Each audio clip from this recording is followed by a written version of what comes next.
Nagsorry ang kaibigan at tagapagtanggol ni Andrea Brillantes na si Bea Bores tungkol sa insensitive video na nag-viral kaugnay ng hiwalayang Katniel.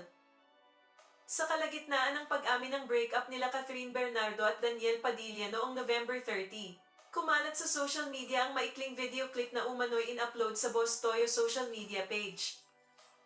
Sa naturang video ay inamin ni Bea na siya ang dahilan ng paghihiwalay ng Katniel.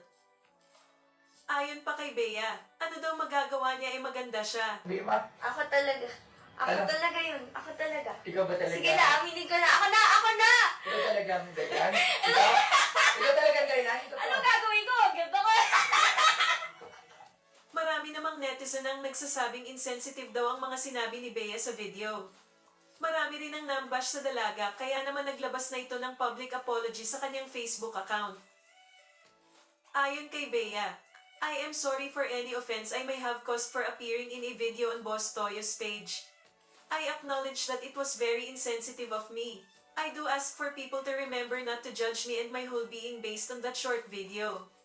When I shared my sorrow about my father's death anniversary on November 30, he faced a level of disrespect more than I could ever have imagined.